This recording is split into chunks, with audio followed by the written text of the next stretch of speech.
And I'd love to know what you think in those comments down below. And then let's talk about the Donna Brazile news. If you don't know, Donna Brazile was a prominent figure in the Democratic Party. She rose to prominence in 2000 working with the Gore campaign. She became an officer for the party, and in 2016, after the sack of Debbie Wasserman Schultz, she became the interim head of the Democratic Party. She's also, and this is why she's in the news, has an upcoming book titled Hacks. And she released a piece of it to Politico, and there has been a big reaction from it. Now, before we jump into that, you need a little context. We jump back to September 2016. Brazile had been interim head for a few months and been leading an investigation into the runnings of the party. At the time, Bernie Sanders had been defeated in a hotly contested primary by Hillary Clinton. You may remember for months Bernie's team had been complaining that the whole thing was likely rigged. In April of 2016, they had issued a letter to the former head of the Democratic Party, Wasserman Schultz. They were complaining that the funding for the party was really a Clinton fund. And without getting into a huge list of numbers, here's what they were accusing the DNC of. The Hillary Victory Fund was a joint fund by the DNC and Hillary for America, HFA. And it was essentially money that was supposed to help all Democratic candidates win. But Bernie's team accused the Victory Fund of essentially being a front, saying that the millions of dollars provided went straight to ads for the HFA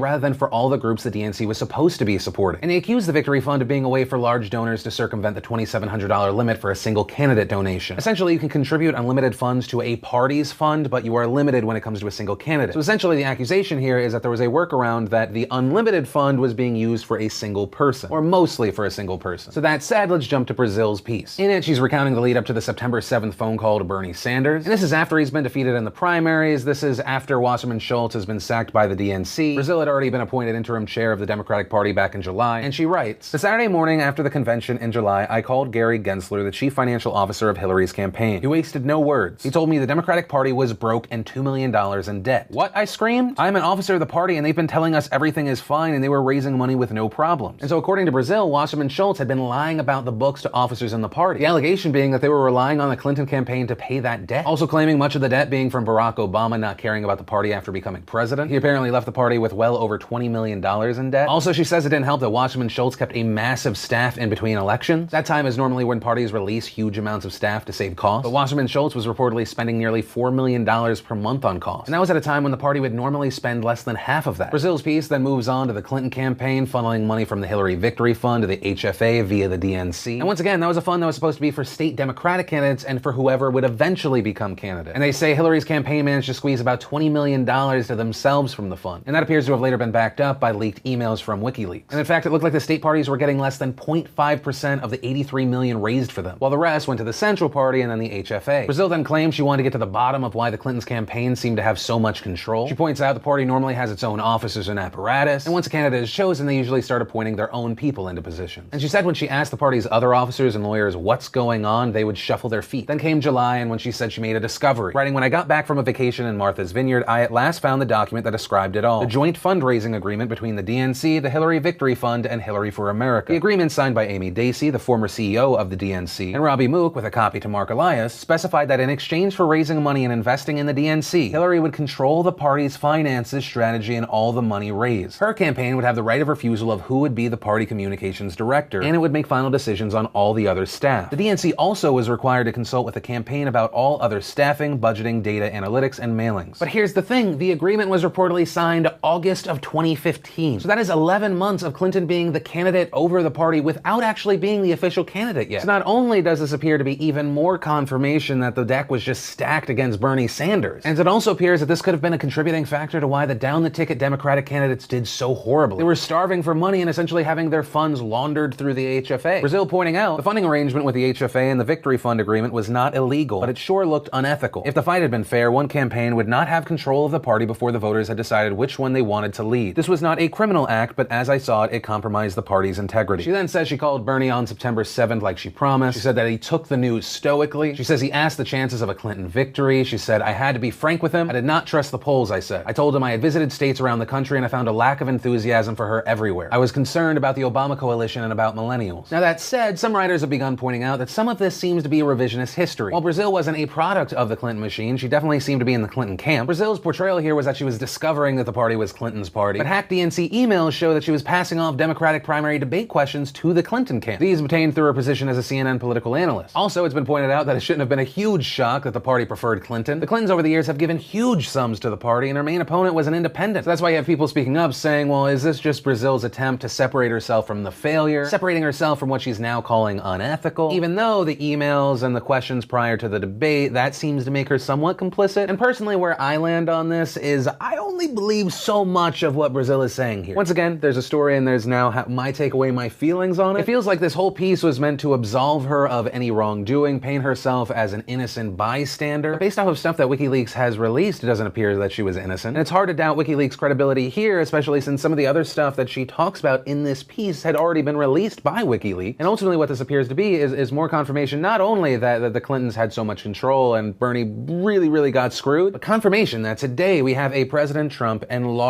due to Hillary Clinton. Not only because of what she represented as a candidate and where she flew to or didn't fly to, but what she did to the DNC. And this isn't just about the past or going after Hillary Clinton. I mean, if you're looking at the future of the Democratic Party, I mean, the next presidential election is a little bit away, but if you are the DNC, how do you gain the trust back from someone who voted for Bernie Sanders? I mean, what can you possibly do? There can only be so many sacrificial lambs, and still people are going to think that it's the whole system, the whole thing rigged against them. I don't know, but that's where I'm going to leave it today. Of course, this is the Philip Defranco Show. It's not just me talking about the news, giving my opinion.